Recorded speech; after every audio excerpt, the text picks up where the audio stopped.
siya sigurado. She's not sure of what will happen to her. Si Laika.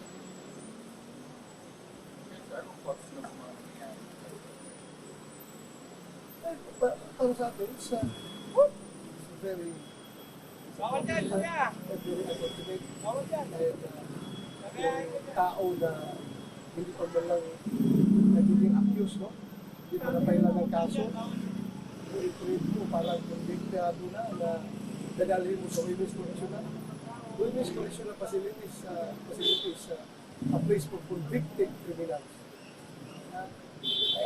I think the Director General of Yocor, alam ko kung ano sitwasyon dyan sa loob.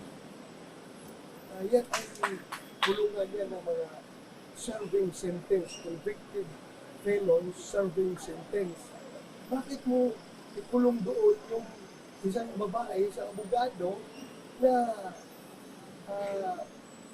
tinatawad lang ng citation for contempt? Ngayon, dadalhin mo na doon sa facility for the convicted criminals. It's very unjustified para sa akin. Very unjustified. Magpakuntin-kuntin kayo ng tao tapos hindi nyo kayang bantayan dyan sa inyong facility. Meron mo kayong facility for content persons, di ba? For persons that is content, you should have your own facility dyan sa Congreso para bantayan nyo. Bakit nyo dalhin doon? Okay lang sana kung doon dalhin sa Quezon City Police District detention, gano'n.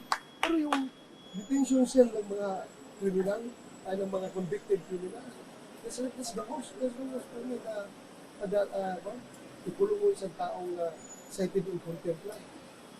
Alam mo ba yung follow president natin, Ay, dito, wala pa kami punta kasi kagabi pa ako, galing ko Bagyo, nagtulog ko sa Bagyo, alas 2, gininsihan ko, tinawagan ako na humihingi ng tulong si VP Inday Sara sa sitwasyon nila doon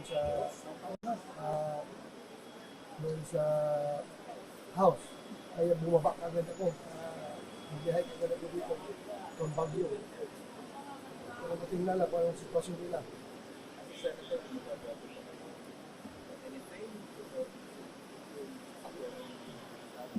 Pag-aralan natin sa we observe, even though we observe interparliamentary courtesy. Hindi tayo pwede mag-elo sa trabaho nila.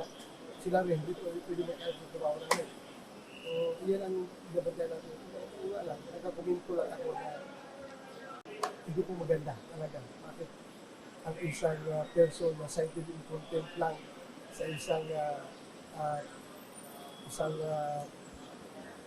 hearing dyan sa House of Representatives ay doon ay pupulong agad sa Women's Correction Facility, which is a place for persons or for convicted criminals serving sentence. Kumbitado yung tao na ito. Doon kami ipadala. Hindi pala akusado. Wala pang kaso na na-file.